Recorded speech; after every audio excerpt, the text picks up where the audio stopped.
Hello mga katek, good day. May motor po tayo dito. May rotor sa motor po ito sa electric fan. So ano ba ang reading ng ating motor gamit ang ating multi-tester at paano ba natin malalaman good ba or sira na ba? Ito yung sira mga katek at ito yung good. So paano natin malalaman kung ating winding ng ating electric fan o ang rotor niya is sira na? So paano natin i-test gamit ang ating multi-tester? Sundin lang itong full video na to at panoorin nyo hanggang dulo.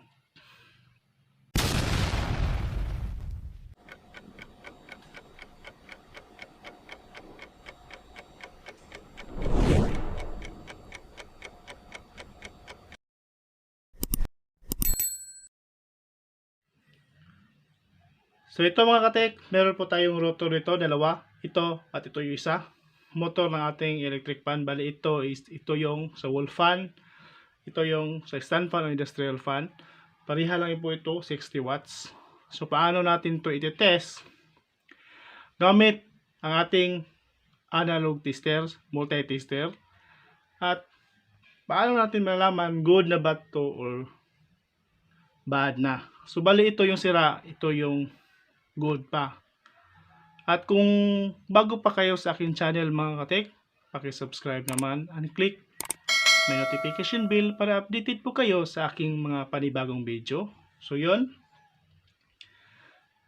So dito sa ating multi-tester mga katek, testing tayo sa winding sa ating rotor.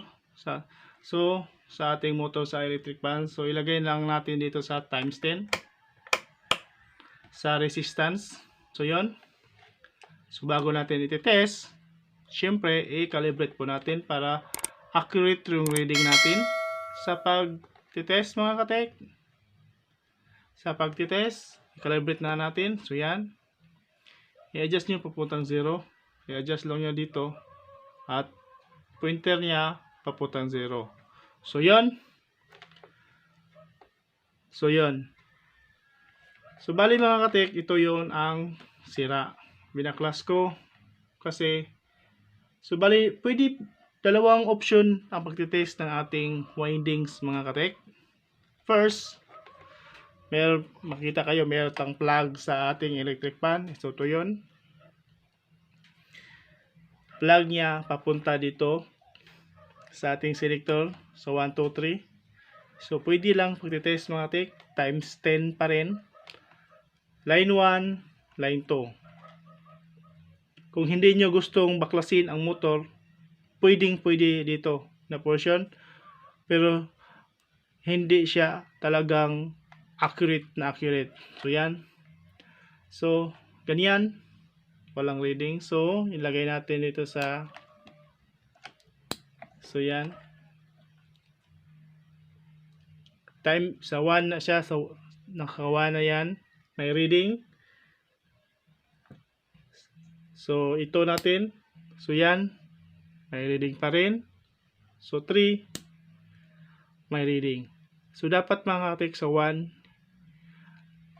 Ang value niya dito lang sa ibaba. Sa 2. Pataas siya kapag naka 3 na siya. So yun.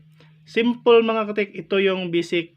Kung gusto nyo hindi nyo baklasin, ito muna yung sa may motor niya. Dito tayo sa plug niya. So yan. Dito sa selector. So 2, 1. I-0 natin. 0 na yan. So bali, check din natin yung winding niya sa yung rotor. Sa yung motor sa ating electric fan. Bali, ang check natin, running lang. So sa pag-check talaga, kung gusto nyo malaman sila na bang winding niya is dito sa may capacitor. Bali, ito yung kinabitan ng capacitor. Ito, at ito. Tanggalin yung capacitor na sa capacitor. Tanggalin nyo yung capacitor. Tapos, check nyo dito. So, yan. So, sa pag-check dito, diyan. Bali, ang i-check na ninyo is running at starting na sa winding. So, first dito. So yan, may nakikita kayo sa ating multi-tester. may reading na 100. So yan. Ibig sabihin good po yan. Kahit i-reverse po natin, i-reverse natin. So yan. May reading pa rin. So ibig sabihin good yung ating motor sa ating electric fan. So bali kapag may reading mga katek, dapat di dyan. So sa may 100 o hindi malalagpas o hindi bababa ng masyado. So good ang ating motor ng ating electric fan o ating rotor. So yan. Good ang iyang windings. So yan. Ibig sabihin good po ito. Ano naman ang bad na winding sa ating electric fan? So bali ito. Titest natin. Bali pwede itong shorted, pwede din open na. So ang ibig sabihin ng open mga katek, kapag ilagay nyo dito sa pagkabilaan, hindi ito papalo. Steady pa rin yan ang pointer niya. Hindi niya papalo. Ibig sabihin open na po yung windings natin. Kapag pumalo naman papuntang 0, ang ibig sabihin shorted na yan. So bali ito, test natin. Dito nga dito sa kabila at dito sa kabila. So yan, may nakikita kayo mga katek, papunta na siyang 0. So ang ibig sabihin, itong winding niya sa ating rotor, sa motor ng electric fan is sira na. Kasi papunta na siyang 0. So yan, ito is shorted na. Kahit i-reverse po natin mga katek. So yan, shorted ng ang windings ng ating motor o rotor niya. So kung i-compare natin sa isa, ang reading niya nasa 100 lang. So yan, 100 or less or higher, basta't hindi siya lalagpas dito sa 0 at hindi 0 dito rin sa 0. Ang ibig sabihin yan, kapag steady lang siya, open na yung winding natin. Kapag papunta naman siya sa 0 is shorted na ang ating windings natin. So yon mga katek, paano natin malalaman shorted na ba siya o open na siya, shorted na siya, or good pa siya.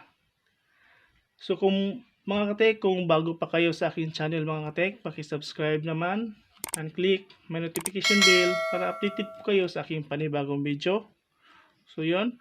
At kung gusto nyo malalaman kung paano natin iti-test yung capacitor ng ating electric fan, so may nakaraan akong video paano iti-test ang tamang pag-test ng capacitor, bipolarized man o non-polarized.